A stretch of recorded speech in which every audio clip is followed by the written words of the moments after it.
Manchester United vient de perdre 2-0 à domicile contre Newcastle, donc un enchaînement de 3 matchs sans victoire pour Manchester United. Et je crois que ça fait 5 défaites ce mois-ci, en décembre, ou quelque chose comme ça, ou en tout cas, on a fait un enchaînement historique à domicile et plus globalement à domicile à l'extérieur dans l'histoire du club.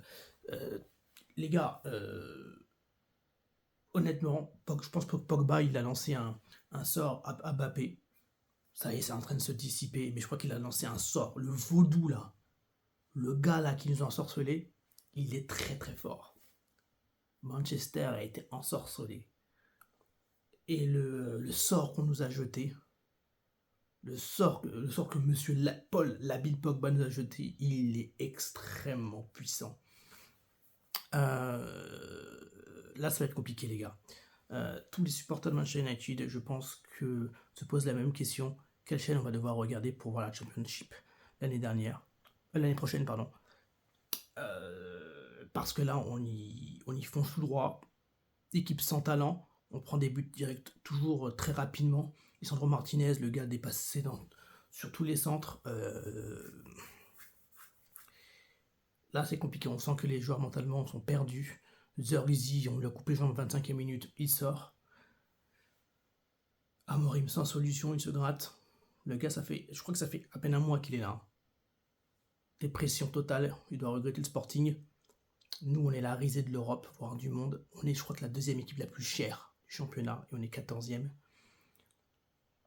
Une performance erratique, des joueurs qui sont déjà pas très bons, et là, sont encore en dessous de leur niveau. On n'y a jamais cru. Le problème, c'est qu'on n'y croit jamais. Début de match, on prend un but, et là, ça casse toute la dynamique. À domicile, il ne se passe rien. En fait, il ne se passe rien. Il y a un grand problème dans cette équipe. Et c'est vrai qu'on n'était pas favori, on s'attendait à perdre. On a perdu, mais même si on s'attend à perdre, le fait de perdre fait mal. Et on joue l'équipe la moins forte des trois. Parce que là, on va jouer Newcastle, on va se taper Arsenal et Liverpool. Et je peux vous dire que ça va être une autre paire de manches.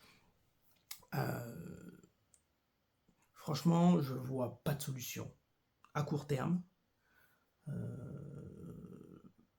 Et j'ai l'impression que la seule chose qui peut nous faire du bien, c'est l'Europa League, c'est-à-dire être hors d'Angleterre, sortir de ce contexte de grande pression du plus grand club d'Angleterre, etc. Et sortir aller en Europa League, aller dans des terrains exotiques et faire du jeu et reprendre un peu de confiance. Je vois pas, honnêtement, je vois pas des Zerzi, des Højlund, des Mainoo, des Ahmad, des Casemiro, des Ugarte changer les choses. Je vous avoue que là, comme ça, à court terme, je vois pas. Notamment avec les confrontations qu'on va avoir. Donc, je me permets de vous dire quelque chose. J'ai, comment dire, des fortes craintes sur cette saison. Tout le monde dit oui, on prépare la saison prochaine, on va préparer la saison prochaine, etc. Est-ce que vraiment, avec la période de championnat qu'on va avoir, on pourra faire quelque chose l'année prochaine uniquement avec le nom? J'ai un doute, honnêtement j'ai un doute. Et en plus il faut faire du ménage, il faut faire du grand ménage. Qui va acheter nos joueurs qui sont mauvais, qui perdent en valeur?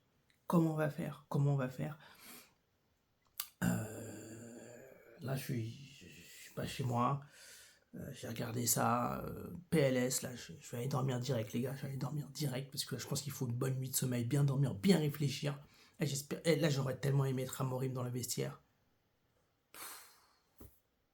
J'espère qu'ils vont bien taffer au mercato d'hiver, parce que, les gars, c'est que le début, hein. C'est Newcastle, c'est que le début, hein. Là, c'est que le début. Là, on y va tout droit, hein. Là, il faut rien espérer, hein. Là, on regarde les matchs parce qu'on aime le foot, on aime Manchester United.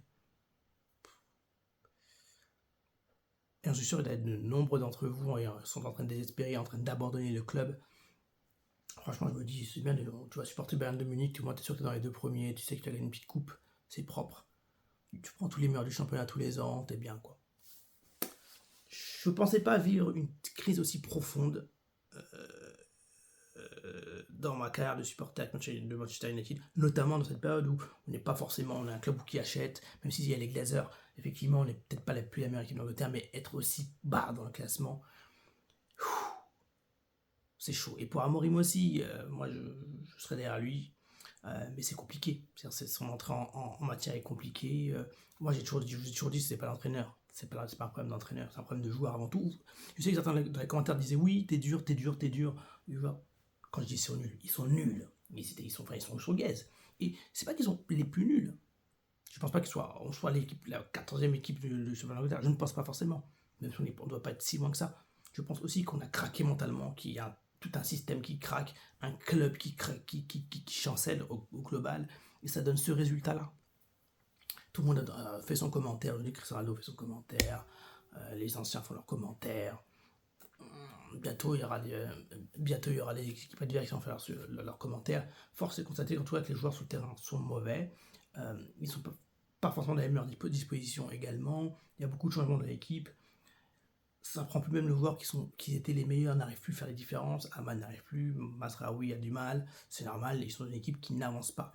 On sait bien que le problème ce n'est pas Rashford, le problème n'est pas Bruno Fernandes, le problème n'est pas Casemiro, le problème n'est pas Onana, le problème n'est pas Garnacho, le problème n'est pas Zirkzee. C'est pas parce que tu vas virer Rashford que ça va marcher, c'est peut-être virer l'ensemble de ces joueurs et apporter de son œuvre. C'est systémique, c'est pas une personne, c'est systémique.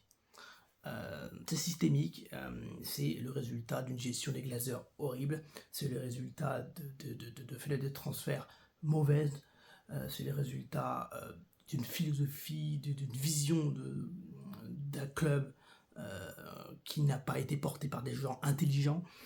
C'est le résultat de quelques malchances, des Shaw, des Mount par exemple. Voilà. C'est le résultat d'une déchéance depuis Sir Alex Ferguson, c'est le résultat de joueurs qu'on a mis très haut, Fernandez, Garnacho, notre chouchou Mainou, c'est des jeunes, tout ça, les Amad, c'est des jeunes qu'on a mis trop haut, ils ne peuvent pas porter un club comme Manchester United, c'est trop gros, la crise est trop forte, on n'a pas des tauliers, des piliers sur lesquels se reposer. Donc aujourd'hui, ça manque de talent pur, même si Amad, grand talent, on le sait, Mainou, talent, on le sait. Zirkzee a du ballon, Bruno est un bon joueur international, Onana aussi, il a joué les champions, Maguire international anglais. On n'a pas le deuxième effectif le plus cher de Première Ligue pour rien. Mais il se passe rien. La dépression. Peut-être refaire une petite vidéo pour reparler de ce match. Parce que là, on a besoin de dormir, les gars. Il faut dormir et bonne nuit de sommeil parce que ça va frapper dur.